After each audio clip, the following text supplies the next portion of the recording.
He moved to Florida. And recently I was in Florida the other day and he came and come visit me and I didn't even recognize him, you know? Wow. But So you think after you got successful, he came to visit you? Yeah, because ever since I've been successful, I've been out of jail. So I've always been in jail my whole life. Did you forgive him for leaving you at 2 years old? Yeah, I patched it up, you know? Yeah. I feel like every boy, every man needs their dad. Like anybody who tells you that you don't need What about your the dad. girls? Huh? What about the girls?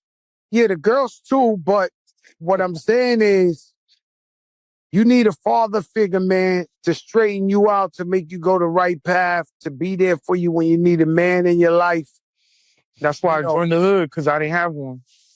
I looked at the homies for that good job, you know?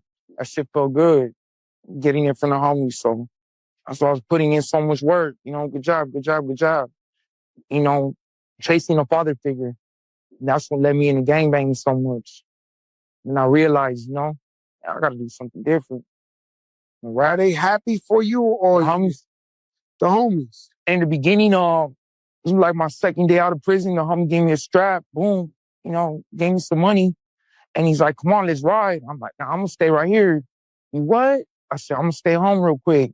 I was too embarrassed to tell him that I'm gonna be a rapper, you know? And then like a week out, I told my homie, I'm gonna be a rapper. He's like, you gonna be a rapper? I'm like, yeah, I'm gonna be a rapper. He's like, man, you fucking tripping, bro. Like you a loc in the hood, you know, you one of them ones. And I was from my hood, but I followed my dream.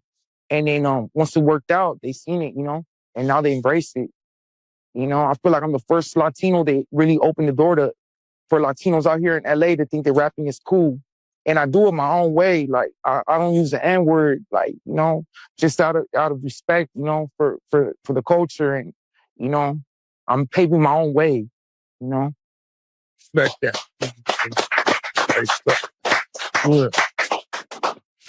You know what's crazy is I started rapping. I got a famous album. I sold 2 million records with it. It's called Jealous One Still Envy.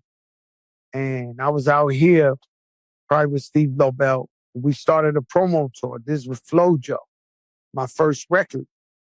And we did Arsenio Hall. Okay. Arsenio Hall was the biggest shit in America. Shout out to Stretch Armstrong. He invited me there. Arsenio Hall was like, yo, we got Fat Joe in the house. So I went up there and I performed. I quit the whole promo tour to get back to my block because Arsenio was just to be with my boys and be like, yo, I did it. So I remember I went back to New York the very next day. I pull up to my block in the cab and it's 5 of my best friends that I grew up since kindergarten. So I'm looking this way. And I jump out the car, yo! And I'm jumping up and down. And when they turned around, 3 of them had a jealous face. The other 2 were jumping up and down like me, and 3 of them was looking like, fuck out of it. That's the first time I ever experienced jealousy.